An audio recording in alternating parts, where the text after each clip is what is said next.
Kinshasa, capitale de la RDC, plus de 10 millions d'habitants. Kinshasa, une ville avec beaucoup de rebondissements, une ville aux 1000 facettes.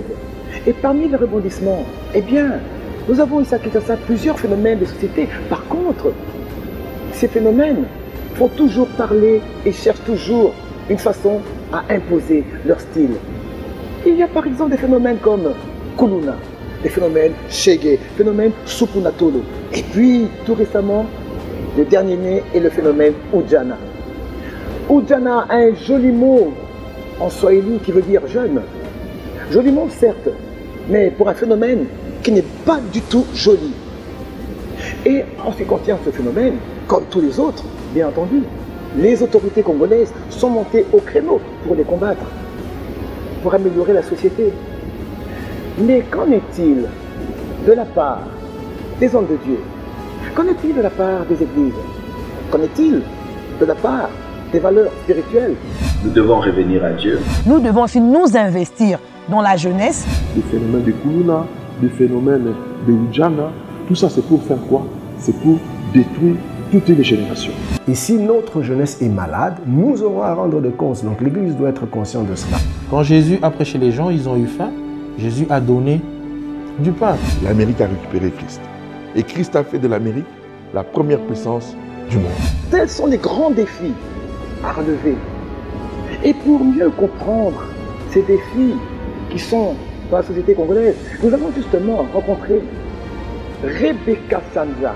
Avec elle, nous allons parler de ces défis spirituels de la jeunesse congolaise. Rebecca Sanza, nous parlons aujourd'hui de plusieurs phénomènes de société qui marquent et défient la société congolaise tout entière. Mais avant de débattre là-dessus, vous êtes à la tête d'un groupe qui s'appelle La Voix. Qu'est-ce que c'est La Voix?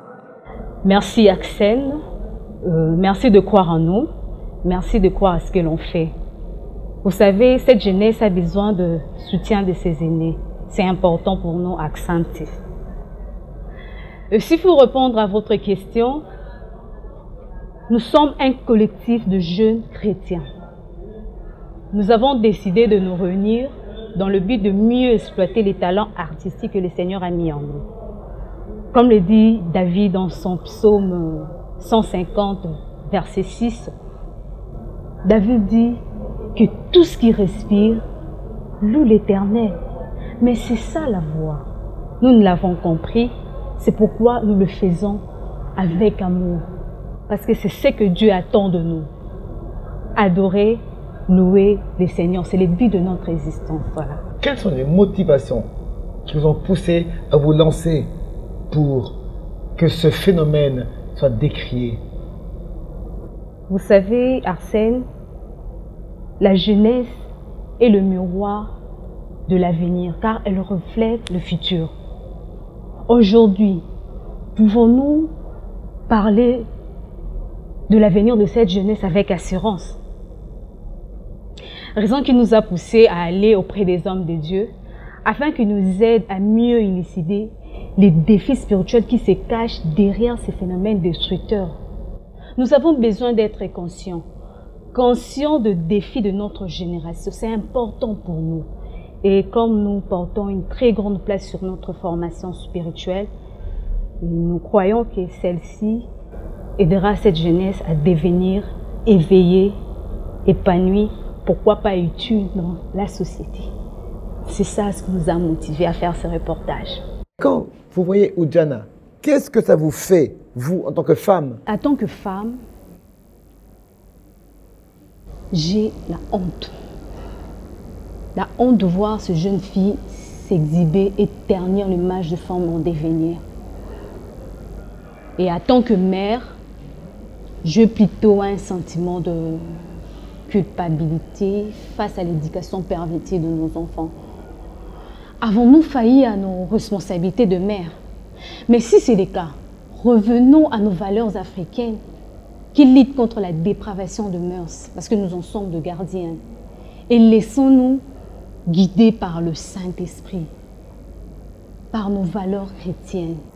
Il est rare dans notre société de rencontrer plusieurs hommes de Dieu, de différentes églises parlaient autour d'un même sujet. Mais aujourd'hui, grâce à ce reportage que vous allez suivre, vous aurez l'honneur, le privilège et l'occasion d'entendre la parole de différents hommes de Dieu qui parlent sur un même phénomène de société que tout le monde décrit. Écoutons-les.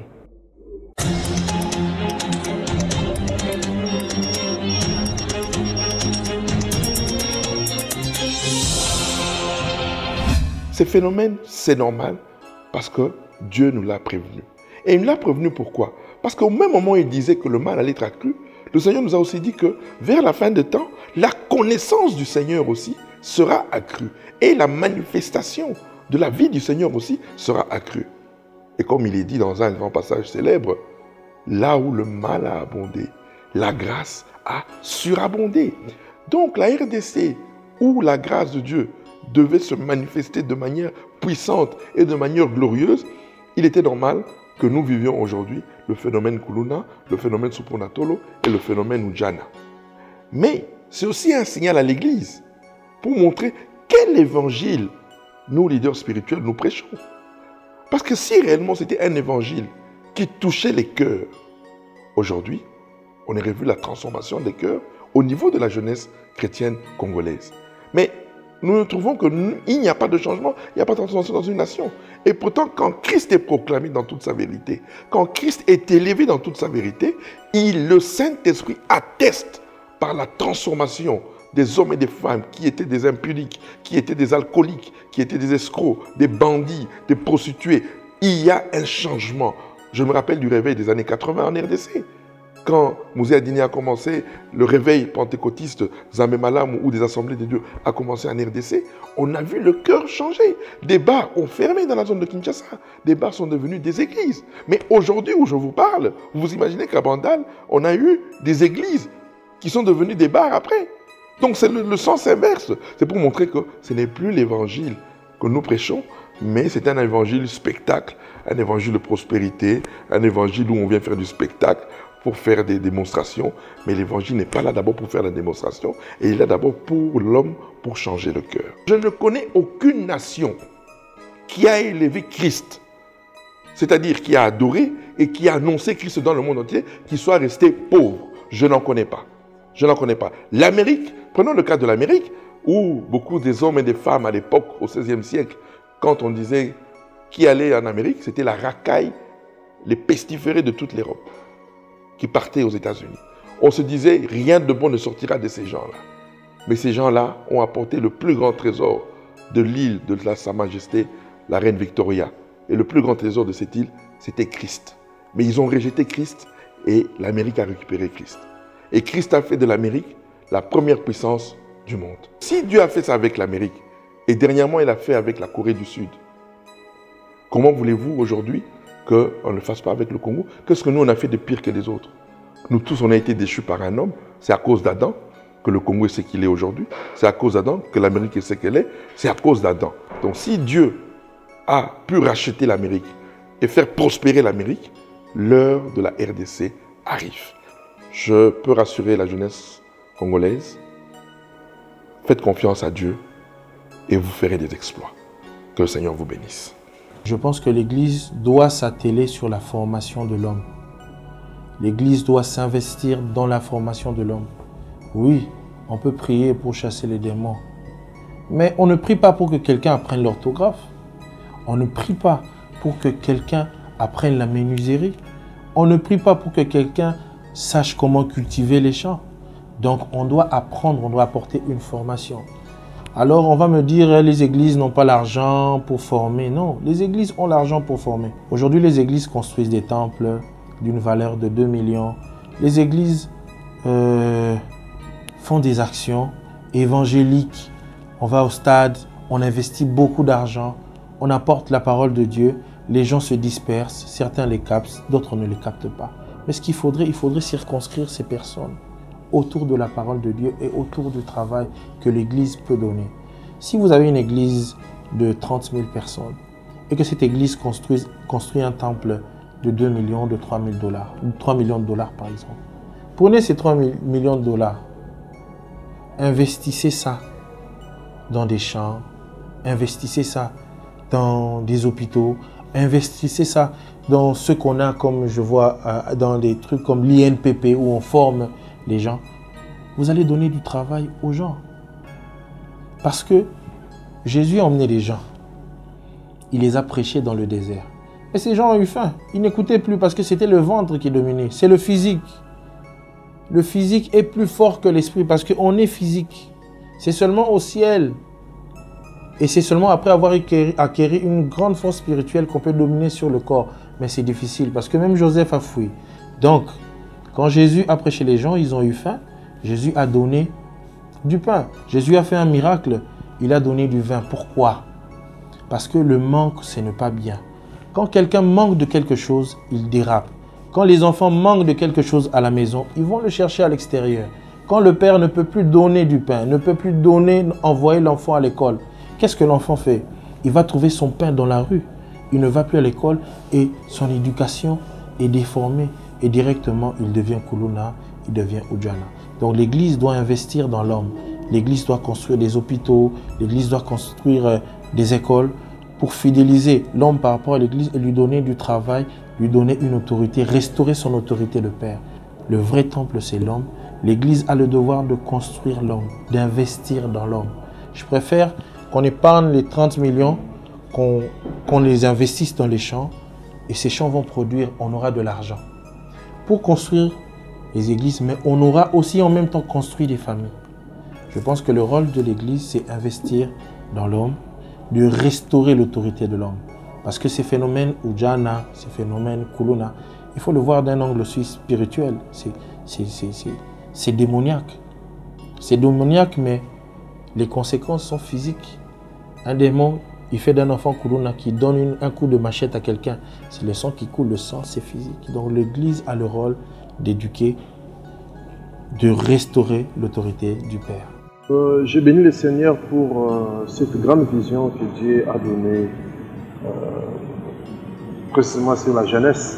J'ai eu une forte expérience par rapport à la jeunesse parce que moi-même, à l'âge de 19 ans, je me suis engagé au temps plein jusqu'aujourd'hui. Ça fait aujourd'hui plus de 20 ans. Je n'ai jamais travaillé dans ma vie. Je me suis engagé dans l'œuvre de l'Éternel, jour et nuit. L'avenir de demain est caché dans les mains de jeunes, dans les mains d'une nouvelle génération. Parce que la Bible est en train de nous dire aussi dans le livre de Josué, chapitre 1. La Bible dit, il y a une nouvelle génération qui ont remplacé, qui n'ont pas connu l'Éternel. Et ils ne se sont pas même souvenus de tous les œuvres que Dieu avait opérées à travers Moïse et à travers Jésus. Vous comprenez? Donc pour dire qu'aujourd'hui, une génération peut y entrer en péril lorsqu'il n'y a pas la parole de Dieu. Lorsqu'il n'y a pas la lumière de l'Éternel dans leur vie. Vous allez comprendre qu'il y a une forte richesse d'être appelé enfant de Dieu. Voilà pourquoi je suis en train d'interpeller tous les jeunes. Parce qu'il y a beaucoup de jeunes qui sont en train, en quelque sorte, de se délaisser entre les mains du diable. Ils ont une pourcentualité en eux, comme la Bible dit, mais les dons que tu as reçus au service des autres, mais ils ont quelque chose que Dieu a mis en eux. Ils ne savent pas comment faire sortir ce que Dieu a mis en eux pour influencer d'autres personnes qui ne connaissent pas Dieu. Des phénomènes de Kuluna, des phénomènes de Ujana, tout ça c'est pour faire quoi? C'est pour détruire toute une génération. Aujourd'hui, perdre la jeunesse, perdre une nouvelle génération, en quelque sorte, c'est de perdre tout ce que nos pères ils ont amassé, c'est de perdre tout ce que nous, dans nos vivants, nous avons amassé. Le défi spirituel est très réel parce que moi je pense que tout ce que nous voyons dans le physique, dans le naturel, n'est rien d'autre qu'une conséquence des réalités spirituelles. Je crois que si l'être humain est touché par l'évangile dans son cœur et dans son âme, même sa vie, même ses attitudes, ses actions, ses réactions seront affectées par sa vie, par son identité spirituelle. Donc, quelque part, ce que nous voyons auprès de la jeunesse aujourd'hui, c'est un signe que sur le plan spirituel, il y a un travail à faire. Et l'Église que nous sommes, nous avons la responsabilité justement d'être conscients de cette réalité et de nous impliquer véritablement dans la spiritualité, je vais dire ainsi, de la jeunesse de notre nation. Donc le temps est arrivé pour l'Église aujourd'hui de développer des véritables stratégies missionnaires et évangéliques auprès des jeunes. Alors quand je dis jeunesse, je vois toutes les dimensions, aussi bien les jeunes intellectuels, mais aussi les jeunes, on va dire un peu délaissés. Donc les jeunes intellectuels, déjà on pourrait commencer au plus bas niveau. Ceux qui sont à la maternelle, ceux qui sont à l'école primaire, ceux qui sont au secondaire, ceux qui sont à l'université. Comment est-ce qu'avec nos aumôneries des églises, on peut faire un travail effectif auprès de nos jeunes qui étudient de manière à les influencer spirituellement? Parce que si déjà dans le cœur ils sont touchés par l'évangile, il y aura des répercussions sur la vie de la société. Et l'autre aspect, c'est aussi se tourner vers ceux qui sont délaissés, les enfants de la rue, les Shege, les Kuluna et les Ujana, voir comment développer aussi des plans missionnaires pour pouvoir atteindre tous ces jeunes. Parce que n'oublions pas que le monde d'aujourd'hui, c'est le produit de la jeunesse d'hier. Et le monde de demain sera aussi le produit de la jeunesse d'aujourd'hui. Donc si on s'investit à fond dans le développement spirituel, d'abord, et puis dans d'autres domaines de la jeunesse aujourd'hui, cela aura des répercussions évidentes sur le monde de demain. Donc le défi est réel et l'Église doit se réveiller et s'y impliquer. Mon message, c'est que nous devons être conscients de la mission que nous avons. N'oublions pas qu'un jour, nous, hommes d'Église, nous nous tiendrons devant notre Seigneur et nous aurons à rendre des comptes. Nous sommes responsables de la génération dans laquelle nous évoluons. Et si notre jeunesse est malade, nous aurons à rendre des comptes. Donc l'Église doit être consciente de cela. Donc mon message, c'est conscientiser l'Église à sa responsabilité. Un jour, nous rendrons des comptes devant Dieu. Le Seigneur nous demandera un rapport sur la jeunesse qu'il nous a confiée en ce temps-ci. Donc l'Église a un travail à faire et je nous appelle à nous réveiller et à nous impliquer pour la vie et la survie de notre jeunesse. Ce que je peux dire en tant que servant de Dieu, ce qui guette aujourd'hui les jeunes, ce qui se passe aujourd'hui, parce que l'ennemi Satan sait que les jeunes d'aujourd'hui sont l'avenir de demain.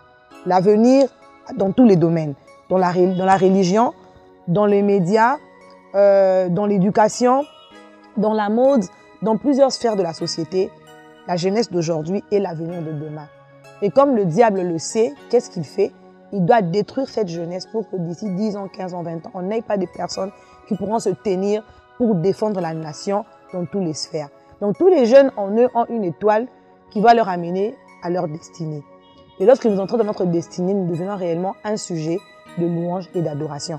Parce que Dieu nous a créés, le but principal pour lequel Dieu nous a créés, c'est l'adoration et la louange. Donc notre vie de chaque jour doit être une vie d'adoration, une vie de louange. Par notre façon de parler, d'agir, de se comporter, de s'habiller, quand on nous regarde, on doit réellement être des sujets de louange et d'adoration. Et comme l'ennemi le sait, qu'est-ce qu'il fait? Il doit dévier notre destinée, il doit détruire notre étoile pour qu'au lieu que nous puissions être des sujets de louange et d'adoration, nous puissions devenir des abominations aux yeux de l'Éternel et un gain pour le camp de l'ennemi. Et nous aussi, hommes de Dieu, femmes de Dieu, nous devons aussi nous investir dans la jeunesse pour que demain, nous ne puissions pas avoir une jeunesse sacrifiée, mais une jeunesse qui a atteint leurs objectifs, leur destinée et qui sont devenus réellement des sujets de louange et d'adoration pour le Seigneur. Le diable voit dans la vie de tous les jeunes une étoile qui brille. Il voit une destinée qui brille et il est jaloux de cette destinée. Qu'est-ce qu'il peut faire? Il met maintenant en place des stratégies, il met en place des manœuvres pour pouvoir dévier tous ces jeunes de leur destinée. Parce que quand tu rentres dans ta destinée, tu deviens un sujet de louange et d'adoration pour notre Seigneur Jésus-Christ. C'est quoi en soi? C'est les signes de temps de la fin. La Bible nous dit qu'à la fin des temps, il y aura la dépravation des mœurs. Il y aura la croissance du péché. Les parents sont démissionnaires. D'abord, les parents sont démissionnaires parce qu'avant qu'un enfant ne quitte la maison, c'est la maman qui doit veiller sur son habillement. Donc, ce sont les parents qui sont responsables de cela. Et certaines églises aussi, qui prêchent plus la bénédiction, qui prêchent plus les démons, au lieu aussi de prêcher la transformation des cœurs, le civisme, l'accoutrement de la femme. Certaines églises Aussi, je fais appel aussi au gouvernement. Aujourd'hui, les parents ont un problème. Ils ne savent pas avoir de l'autorité sur leurs enfants. Tu vas dire à ta fille, ne t'habille pas ainsi, habille-toi comme cela. Mais le parent ne sait même pas acheter des vêtements à son enfant parce qu'il n'est pas payé, parce qu'il n'a pas du boulot. Tout le monde est responsable dedans. Que ce soit l'église, que ce soit le gouvernement, que ce soit la famille. Nous devons revenir à Dieu. Nous devons sortir de la distraction parce que lorsque tu passes tout ton temps devant la télévision, ce n'est pas le gouvernement qui te dit de le faire. Mais aussi la part du gouvernement, faciliter les études, parce que quand la population est étudiée, les gens s'occupent à lire et cherchent une information qu'il faut. Il faudrait que les jeunes se prennent en charge, qu'ils arrêtent d'aller sur Internet pour se distraire, LOL, MDR et tout le reste. Quand vous allez sur Internet, allez chercher des vraies informations. Car aujourd'hui, avec la technologie, un jeune peut connaître, il peut se développer. Et même si tes parents ne peuvent pas te payer les meilleures études sur Internet, tu peux connaître des choses. Il faudrait aussi que les jeunes aiment leur pays, qu'ils arrêtent de rêver l'Europe, qu'ils rêvent de développer le Congo. Moi, j'aime mon pays. Je rêve que le Congo se développe. Je ne me sens pas mieux ailleurs qu'au Congo. J'aime mon pays et je crois qu'il finira par se développer si on a des jeunes qui ont un rêve, qui sont réellement patriotes, pas brutaux, patriotes. Pas insulter, développer le pays par des idées. Aller étudier à l'extérieur, c'est bien, mais revenir pour impacter ta nation, c'est mieux.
Yesu tupatula umoja kwa bantu bipande babi.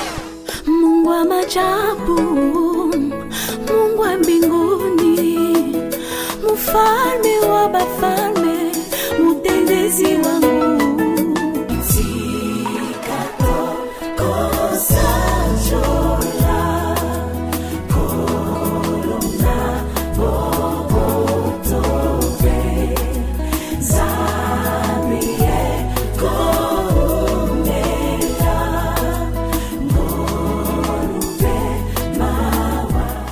Et maintenant, chers amis, chers frères et sœurs, mesdames et messieurs, que pensez-vous en ce qui concerne des problèmes, des phénomènes de société, notre société congolaise qui touche la jeunesse, notre jeunesse?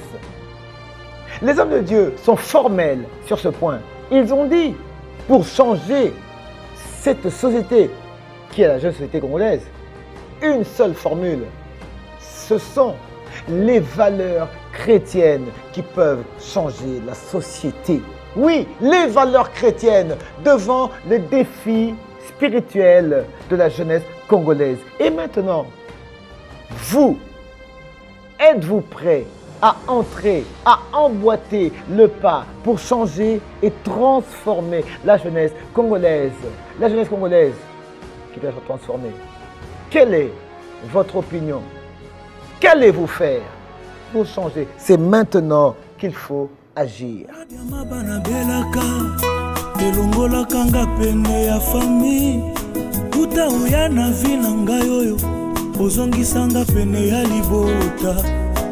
Naza moko ya badi le pre libwa bakeinga yoyo nazongeli yo monoko nzembo etondi makasi nzembo ya reconnaissance Yahweh